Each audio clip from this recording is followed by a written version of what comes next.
Hello అండి, అందరికీ welcome to కుచు special dishes. ఇవాళ వీడియోలో క్యాప్సికమ్ మసాలా వేపుడు సింపుల్గా టేస్టీగా ఎలా చేసుకోవాలో చూపిస్తున్నాను. పప్పుచారు పప్పులోకి బాగుండిద్ది, ఉట్టి అన్నంలోకి చపాతీలోకి కూడా బాగుండిద్ది. ఎలా చేసుకోవాలో చూసేద్దాం.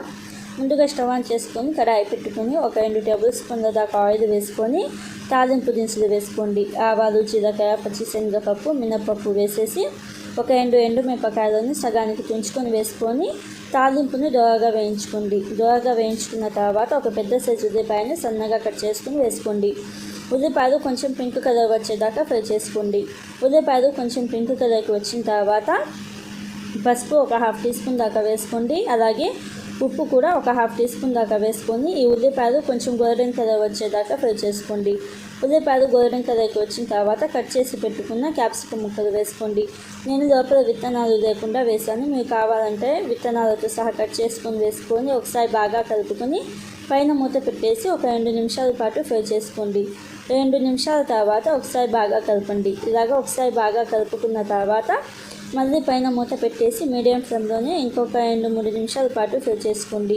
క్యాప్సికమ్ ముక్కలు సగానికి పైగా ఉడికిన తర్వాత అల్లం వెల్లుల్లి పేస్ట్ ఒక 1/2 టీ స్పూన్ దాకా వేసుకొని పచ్చివాసన పోయేదాకా ఫ్రై చేసుకోండి. అల్లం వెల్లుల్లి పేస్ట్ పచ్చివాసన పోయిన తర్వాత ధనియాల పొడి 1 టీ స్పూన్ దాకా వేసుకోండి. అలాగే ఎండు కొబ్బరి తురుము లేకపోతే ఎండు కొబ్బరి పొడి ఒక 3 టేబుల్ స్పూన్ల దాకా వేసుకోండి. ఎండు కొబ్బరి పొడి వేస్తే టేస్ట్ బాగుండిద్ది, తప్పకుండా వేసుకోండి. దీనిలోనే మీ కారానికి తగినంత కారం చిల్లి వేసుకొని ఒకసారి బాగా కలుపుకొని పైన మూత పెట్టేసి లో ఫ్లేమ్లో 1 నిమిషం పాటు ఫ్రై చేసుకోండి. ఇలాగ లో ఫ్లేమ్లో 1 నిమిషం పాటు ఫ్రై చేసుకున్న తర్వాత మూత తీసేసి ఒకసారి బాగా కలపండి. ఇలాగ ఒకసారి బాగా కలుపుకున్న తర్వాత సన్నగా కట్ చేసిన కొత్తిమీర కూడా వేసేసి ఉప్పు సరిపోయిందో లేదో చూసుకొని కావాలంటే ఇంకొంచెం ఉప్పు వేసుకొని ఒకసారి బాగా కలుపుకొని మంట ఆఫ్ చేసేసి సర్వ్ చేసుకోవాలి.